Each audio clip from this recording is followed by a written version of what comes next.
All right, howdy everyone. This is Michael Skye here with Hans Komain. We're here to talk about the recent conflict in the culture war. We're going to talk about the drama between Joe Rogan on the one hand and CNN on the other. This issue about ivermectin, and we're going to talk about fake news and propaganda. And really, this is for this is not really for people who just want to take one side or the other, make the other side wrong, and have fun in the battle. This is for leaders, for visionary leaders, for peacemakers, for people who really care about their community or humanity, their family, their values, and whether it's you're trying to transcend the culture war or you're trying to transcend a war or a relationship crisis in your family or community. We're gonna look at the Joe Rogan and CNN conflict as an example of what happens in all these kind of crisis situations.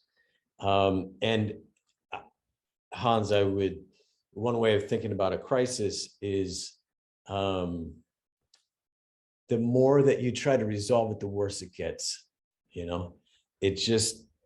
And that's why it's a crisis. It's not just a conflict. It's like the more we try to resolve it, just keeps getting worse and worse and worse. And that's why it's like urgent to solve it. So, there are a lot of people who are engaging in these culture wars. I think you could say Joe Rogan is one of them. Jordan Peterson is another. They're really kind of obsessed with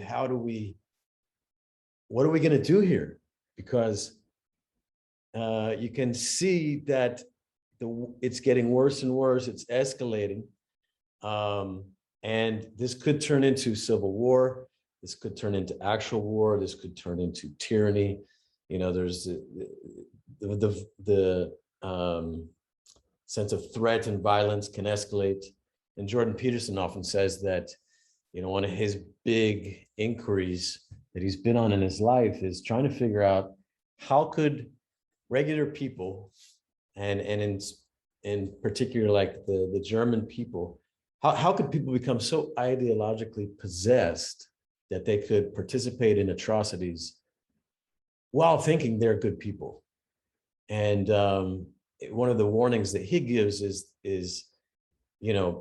as you go to stand for something as an activist or someone who wants to make the world a better place, and you're feeling like, yeah, I'm the righteous one, be careful, because that's what many of the people who commit atrocities and acts of violence think, is that I'm the good one. I'm the one fighting for the right.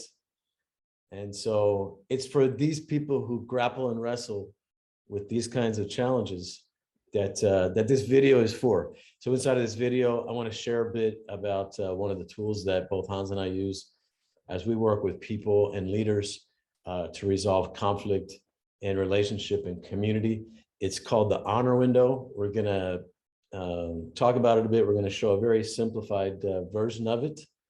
And this is a tool that we offer to you as a leader to help make sense of a very complex war-like situation, conflict, or crisis. All right, so Hans, you don't really follow the news that much. You're not all up in the culture wars like I am. So let me present this conflict to you and anyone else who's not familiar with the Joe Rogan CNN conflict. We're making this video actually on October 23rd. So this is kind of played out over the last week, October 23rd, 2021. And yeah, let's see if I can give a pretty objective perspective on what happened. So basically, Joe Rogan, who has one of the largest podcasts in the world, his podcast actually might have more viewers than CNN has online. I'm not sure about that, but he's perhaps the biggest podcaster in the world. Well, he contracted COVID a few weeks back, maybe a month ago. And This was big in the news because he's been a critic of the vaccine mandates, governments forcing people to get the vaccines. And he's been interviewing people, who have different perspectives on this. And you could say the other side, the people who, a lot of the people who are really for the vaccine mandates, a lot of what they want to do is they want to shut down the discussion. They want to get everyone to get the vaccines. We don't have time to waste with the discussion. It's a distraction to question it. Just get the vaccines. That's how we're going to save humanity. Anyway, just so Joe Rogan gets the vaccine, or he gets the virus, and he makes an announcement that he's basically going to throw everything he's got at it. So all of these alternative, say medications or what certain people prescribed, including ivermectin, which has also been very politicized in the news. And he ended up, I believe, kicking the virus in 1 day and was back to like exercising in about, working out intensely in like 3 days. And there were a lot of people, this is part of the drama, there were a lot of people kind of wishing that the COVID was very bad for him, to kind of punish him for, being one of these conspiracy theorists. Some people even commenting like on Twitter or whatever that they hope he died from it and stuff like this. So this is part of the drama that was playing out. Anyhow, CNN, there's a recent Washington Post story calling CNN out for lying, essentially. And I don't know if lying is the right word, but it looks like clear propaganda. What they basically kept saying that Joe Rogan was doing was taking horse dewormer. So, and it turns out that apparently, according to Joe Rogan, he was prescribed the ivermectin by a doctor who prescribed ivermectin for humans. He didn't go and buy like a dose from a veterinary clinic that you would give to a horse, So then what happened is the chief medical expert on CNN went on the Joe Rogan podcast, and Joe Rogan confronted him. He's like, doesn't it bother you that your network lies, about things like this? Your news network lies. And it was this kind of a big dramatic confrontation that made the news and whatever. And then CNN basically defended themselves for calling it horse dewormer. So that's a synopsis of the drama. Now,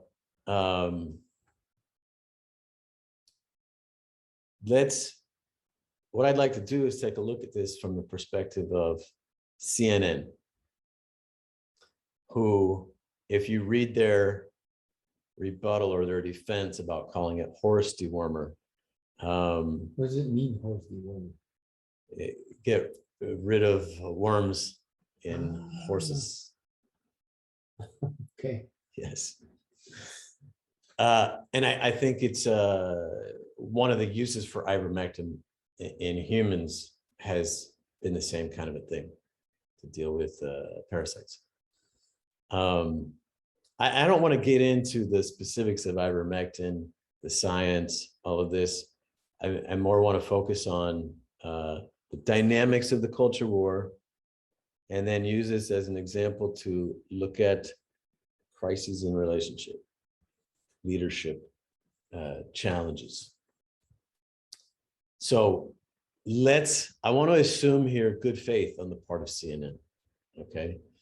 Now, maybe some of the CNN commentators, talking heads, maybe some did not have good faith. But if you're someone working at CNN, or you're the head of CNN, and you used this tactic of, calling Joe Rogan. Basically, it was a way to try to discredit what he was doing. If you agree with the tactic, because and this is what they said, that look, so many people are dying, we can't have people going around and making arbitrary claims, telling people they can heal themselves with horse dewormer, with these drugs that have not been approved officially by the FDA or these other institutions for use in treating COVID. We need to get people taking the vaccines, and we need to shut down these crazy claims to save lives, right? So they hear Joe Rogan, who has an audience maybe of 10 million people, something like this. And if I'm assuming good faith on the part of CNN, they're like, we have to confront this, we have to, lives are at stake. And so we need to make a stand. So let's go ahead and, let me just ask you, I've been talking a lot here. How clear is it what I've been saying here? Well, I'm interested in what's coming next. I don't know if this is of any worth, but maybe it's the history of you knowing, but maybe not. I just hear in the way you present it what side you're on. Yes. So.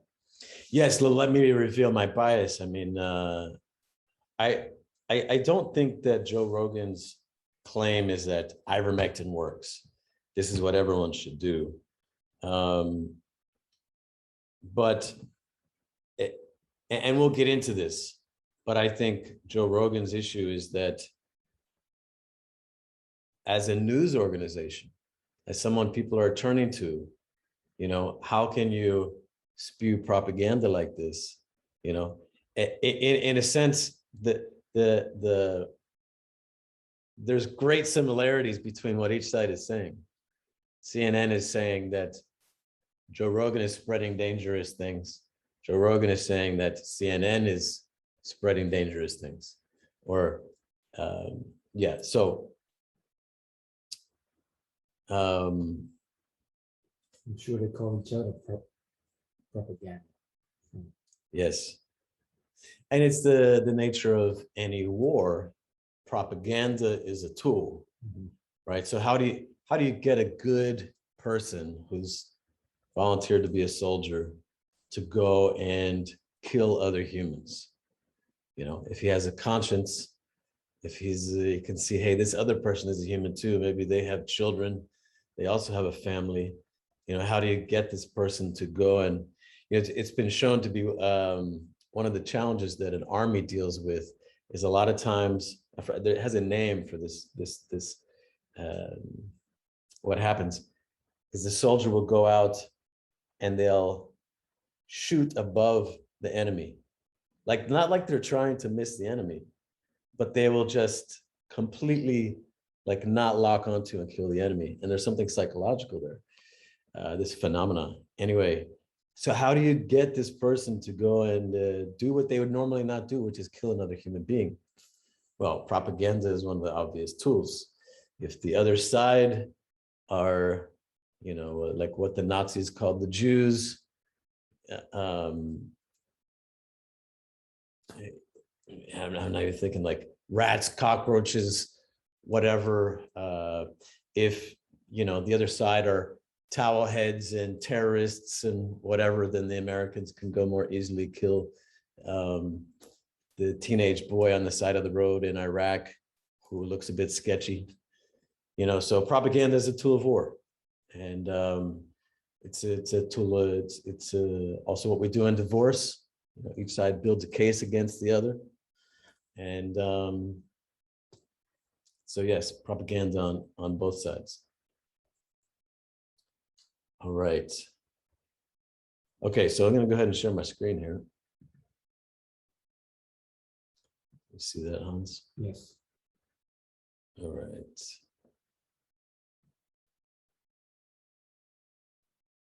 And so CNN sees what they interpret to be Joe Rogan spreading dangerous, perhaps propaganda or information. And they feel like lives are at stake. And so, so I'm just gonna come up here to quadrant 2. Or we could start down, actually start down at quadrant 1.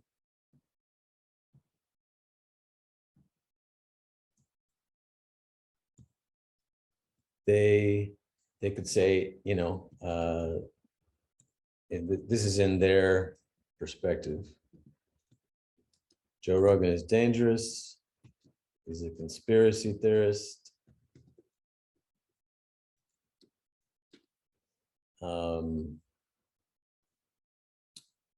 Amongst other labels or judgments. And they say, hey, we got to do something about it. We need to, we need to be defenders of public health, defenders of life. We need, I'm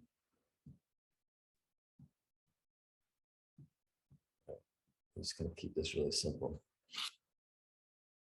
We need to warn people about the dangers of relying on something like ivermectin instead of the vaccines.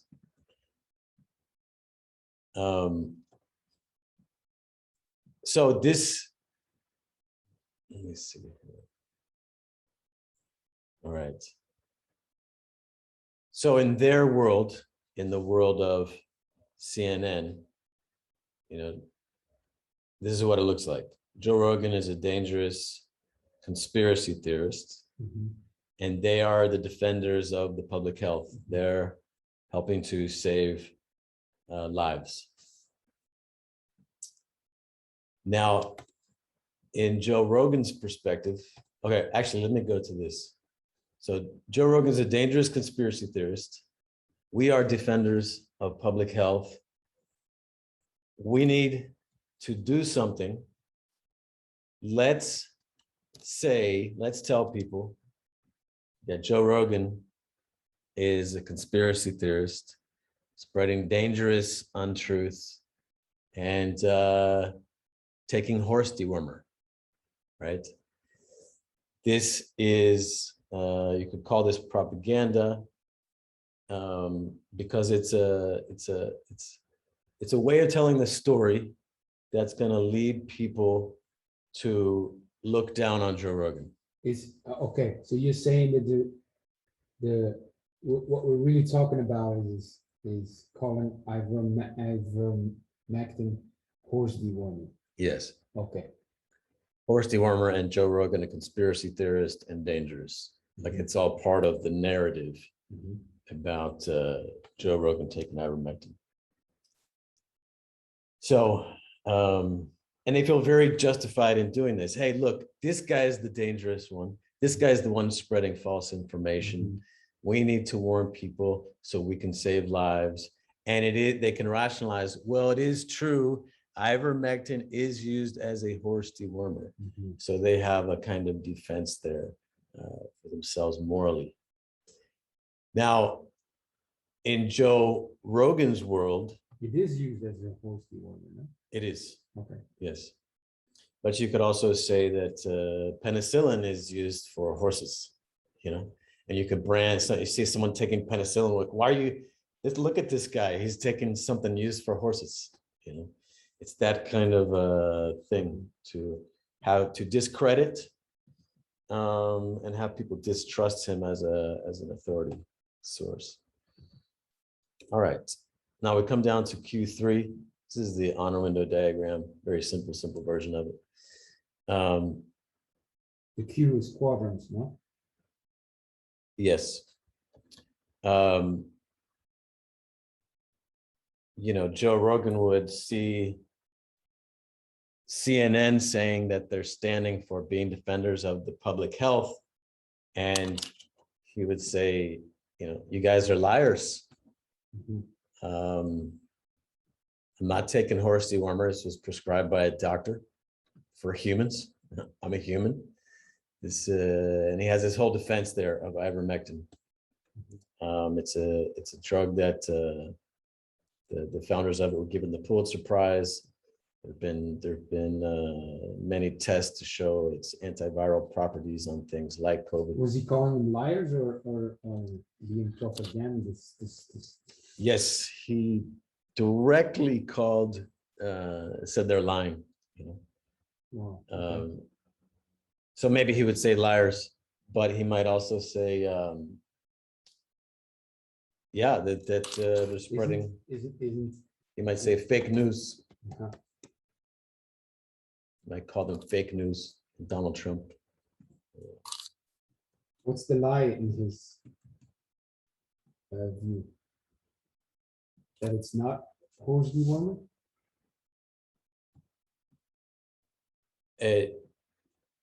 Well, just because ivermectin is sometimes prescribed for horses, it wasn't like prescribed by a veterinarian in a dosage for a horse or something like that. It was prescribed by a doctor for a human. So, so he would say liar or fake news or propagandist, whatever, untrustworthy.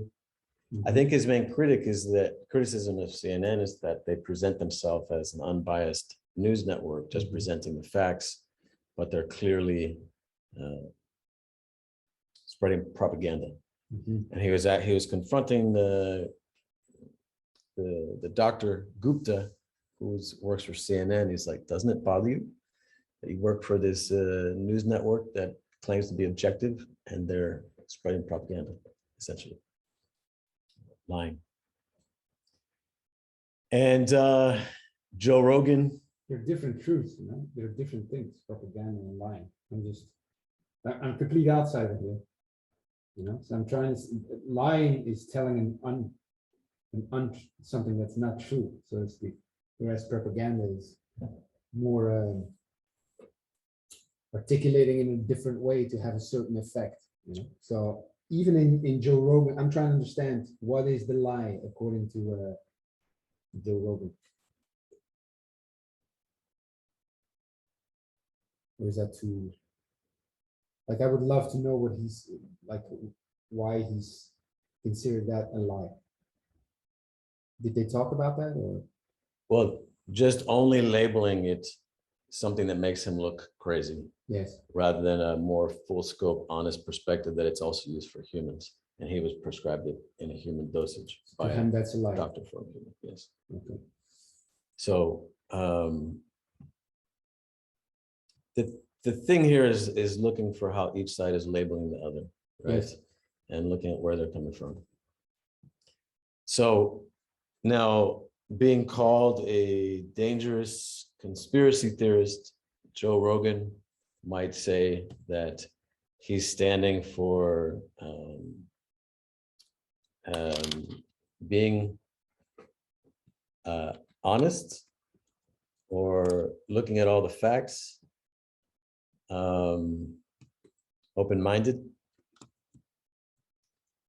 and maybe standing for using his own mind to protect his own health. I could see he's also standing like for freedom or the rights of people to rights of people to choose their own course of healing.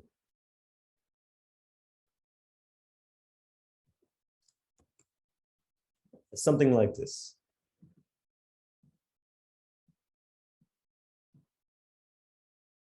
So each side, typically in a situation like this, feels quite righteous about their position because they can clearly see the danger, the negatives in the other, Joe can see that, hey, this is a real threat to have a news organization that presents himself as objective out spreading propaganda.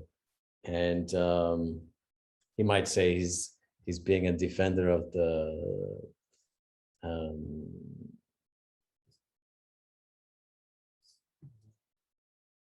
something like objectivity, or anyway, we could spend more time on this, or we could ask Joe Rogan himself, but it's something like this. I noticed that there are a couple of things that they both would say they stand for. Yes. Like truth. Yes. So. Yeah, I think both sides would say that they are standing for people's health. And so now what happens, looking at this from the perspective of CNN, what they wanted was to kind of shut down the perspective about ivermectin and have more people take the vaccines. But it appears what has happened is they've riled up more of the opposition, who now trust CNN even less, because in their view, they clearly see it's propaganda and they're not being fair. So if CNN's whole reason for using this tactic of calling the ivermectin horse dewormer and Joe Rogan a dangerous conspiracy theorist, if their whole purpose was to get more of the skeptical people to take the vax, it appears to have backfired. What do you say? And is the opposite also true?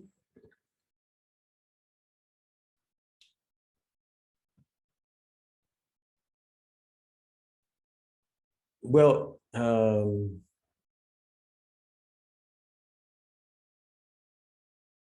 you mean Joe Rogan, let's say, calling CNN liars and fake news? Yes. I imagine that people working for CNN don't like being called liars and fake news. Well, and they're probably less open to anything else that Joe Rogan might have to say. Well, yes. For example, I'm outside this, so I don't know, I have my own opinions on all these matters, but I try to, I keep them at bay here. And well, no, I would say I'm more, I would be more inclined to listen to Joe Rogan than to CNN. But if he's with what you're telling, and I haven't followed it, if you're saying that he's calling them liars because calling the ivermectin horse, then I'm saying, well, that's not a lie. It's not a lie. So calling them liars, that to me discredits him. He's less convincing to me if it is true what you said. I'm just going by your account that he would call them liars because they call ivermectin horse dewormer. I would say that's propaganda, but I would never call it a lie. So CNN could look at Joe Rogan and say, see, he's a conspiracy theorist. He's calling us fake news. He's calling us liars. Yeah, or like you said, if the goal of CNN is to discredit, you'll have more people acting more aggressive towards CNN, liking them less. The same happens with Joe Rogan. If I'm more, say, on his side, but he calls CNN liars because of them calling ivermectin a horse dewormer, he's losing credibility to me. Yes. If this is both sides could be losing credibility. Yes. From people on both sides. Yes. So not only are they losing credibility to win people over to their cause or to stand up for what they're standing for, they're also increasing the opposition. Yes. Both losing credibility and increasing the opposition. So this is an interesting phenomenon of crises like this. We get kind of triggered into standing up for a cause or for our people or for what we feel is just, but then using a strategy that amplifies the war, amplifies the opposition, and causes even sometimes our own people to lose trust in us. Yes. And in that way, the very thing that had us fight for something, we're actually working against it. Yes. So if we're a visionary leader, if we're a therapist, if we want to believe we're a good person, if we want to be the guy fighting for what's right, it's very important to see this dynamic. And I think, Hans, I think both you and I would agree that relationships and conflict and how we do relationships, conflict, leadership, conflict resolution, this is like the final frontier, as you say, for humans. We have all this understanding of let's say the natural world, and we can make all this technology because we understand it so well. But our technology for resolving conflict, for understanding each other, for co-creating, is terrible. So much becomes a war. So much that had beautiful possibility denigrates into mutual destruction. So this is one thing to see, is this trap that now you might say, and a more skeptical people could say, well, for example, maybe CNN wasn't really wanting to save lives. Maybe what they really wanted was the actual result that they seem to have gotten, which is to stir up the culture war, to antagonize both sides against each other, to get more views to their news channel, to get more ad revenue, because it seems like this is what has happened. But we could turn that mirror on ourselves as well. If I'm in conflict with someone I'm in a relationship with, and maybe let's say I'm in a divorce type situation, and I can tell myself I'm trying to do the right thing for the children, but the more I engage in the war with their mother, the more it's traumatizing the children for decades to come, right? So I feel like this is a big blind spot for humanity. And I guess what I'll leave people with is that there's a lot more to the honor window. There's a lot more to the honor window process. It has a lot more utility for the visionary leader, for the visionary peacemaker. And if you're curious, reach out and get in touch.